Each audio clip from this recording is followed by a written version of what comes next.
events just a few days ago. And, all the things that have happened through our history, all the accidents, the meltdowns, the near accidents, the radiation leaking into the environment, the damage being done through uranium mining. I mean, there's just so many things wrong with this technology. Plus, it's unbelievably expensive. It's not economically sustainable.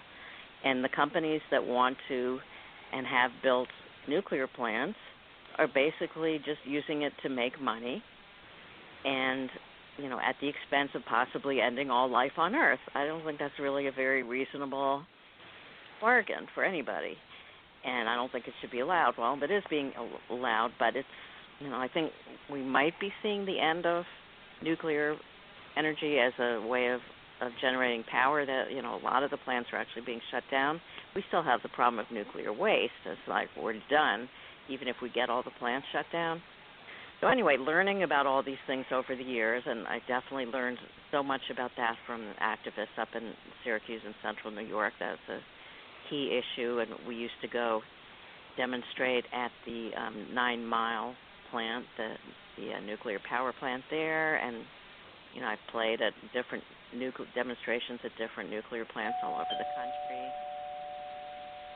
The one down here is Turkey Point, the closest one to me here. And like Turkey Point, it's built right on the water, like many, many nuclear plants. And they're trying to build two, I forget, it's either 2 or 4 more plants.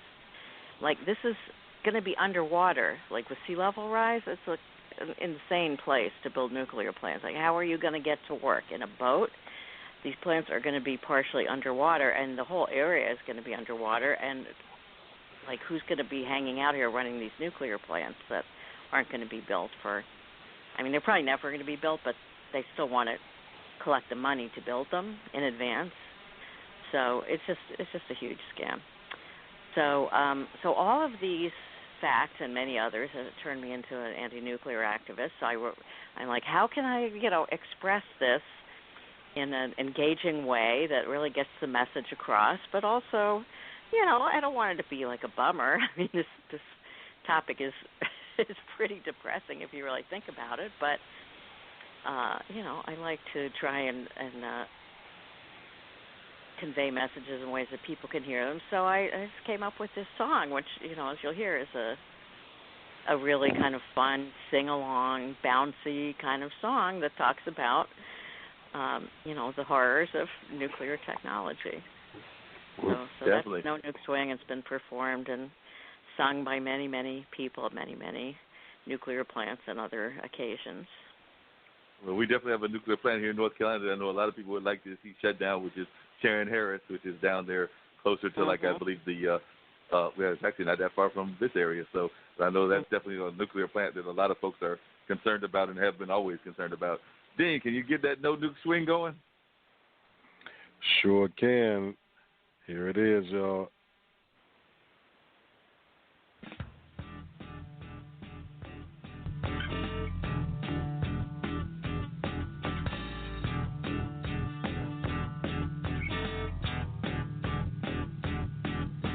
They want to build a nuclear reactor.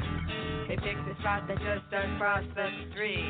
They say we won't have any trouble parking. They say they'll keep the lawn so nice and neat. Well, I don't want no nuclear reactor staring through my window at me. So I told them, no nukes in my coffee, no nukes in my tea, no nukes in my backyard. They're just a little too close for me. They started with that first atomic weapon. The peaceful atom is your friend, they'd say. Just let us have another $1 billion, and we'll be building new bombs every day. As if they didn't have enough already to blow the whole world away. No nukes in my coffee, no nukes in my tea, no nukes in my backyard. They're just a little too close for me. No nukes is good news.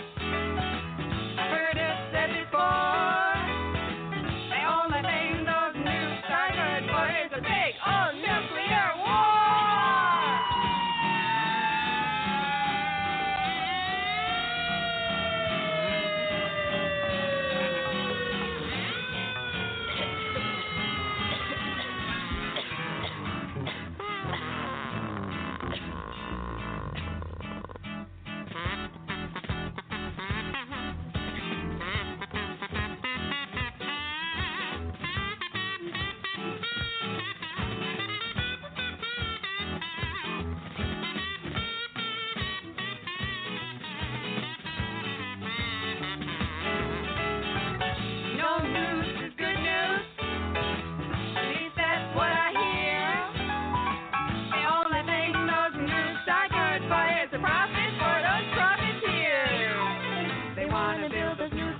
devices. It's up to us to stop them while we can. There's people all around the world uniting to save their homes and countries from that plan. All of us have got to work together and get a little nuclear ban. So we'll have no nukes in our coffee, no nukes in our tea, no nukes in our backyard. It's just a little too close. One more time now. No nukes in our coffee, no nukes in our tea, no nukes in our backyard. It's just a little too close for me. It's just a little too close for me. Just a little too close.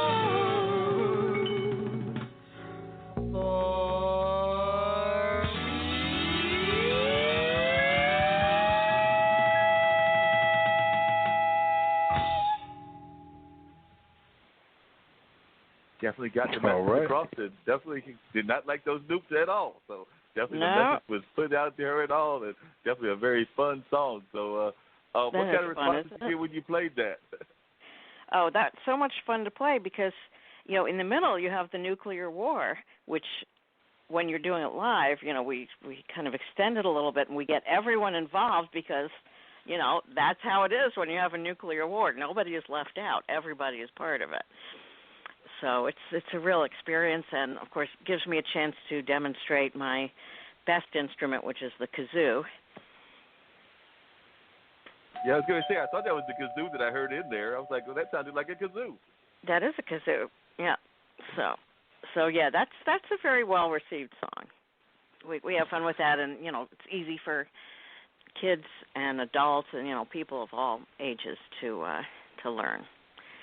So that's great, and I hope the day is coming when we don't need that anymore, but we are still going to have, at the very least, nuclear waste with us forever. So, you know, there's a lot of work to do.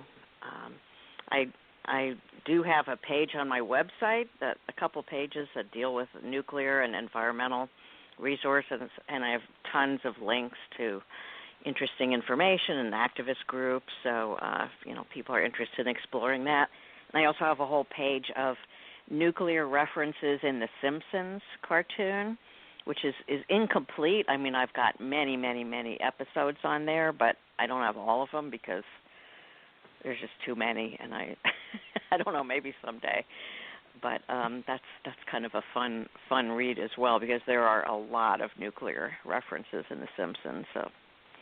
Oh, yeah, there's tons of nuclear references in The Simpsons.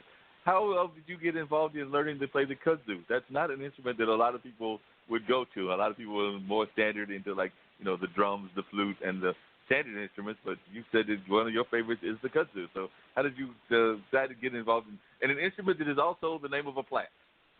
No, it's not, actually. It's not kudzu. It's kazoo, K-A-Z-O-O. Little different. Yes. I don't remember.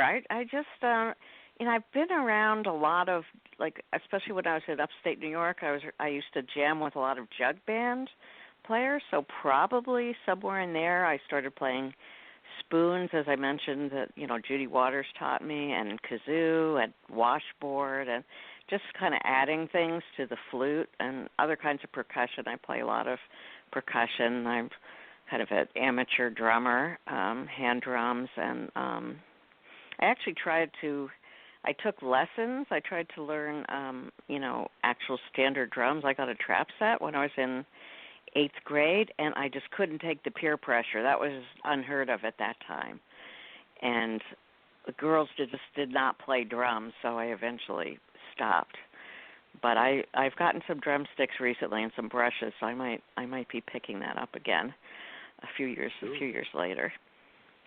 Yeah, definitely. I think I'm definitely a big fan of people that play multiple instruments and can do all of that kind of versatile versus instrumentation, because that always just seems to make it even easier to sell when you can play multiple instruments and things of that nature. I did have a quick question, but you talked about Florida and the activism down there. Are folks still kind of galvanizing around what happened with the Andrew Gillum case? I think that was the gentleman's name that should have won. As far as I'm concerned, he did win. Yeah, I feel the same way. I was involved with the recount, and I actually have not heard anybody really talking about that for a while. I mean, he's around and he's doing things, but I'm not really sure what he's doing at the moment. But, every now and then I do hear about, some positive thing that he's been working on. Some of the activists that I met through the recount actually are people that I then got involved with the Homestead Detention Center activism with, some of the people that I met through the Gillum organizing. So, that's something that I've been really involved with for at least 5 or 6 months. But it started before that. I remember last Thanksgiving there was a big demonstration to go down to Homestead to protest, and many, many people went, and it was massive amounts of rain. Like, we actually got to Homestead and never got to the demonstration because it was raining so much we actually couldn't get there. Wow. But a lot of people did get there. We saw a lot of very soggy people, like, coming back as we were leaving. So, there's been demonstrations going on down there. I'm not even sure if that was the same detention center as the one that we have been witnessing at more recently, the one, last Thanksgiving.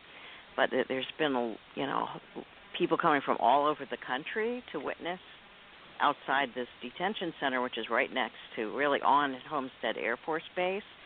And up until recently, it was the largest detention center holding kids in the country. There were thousands of kids there, and, activists have been coming from all over the country. We got a number of the presidential candidates to come when they were down in Miami for the first set of debates. And, there's been a lot of coverage, a lot of discussion along with, all the other detention centers, the border activities, it's a very important topic right now.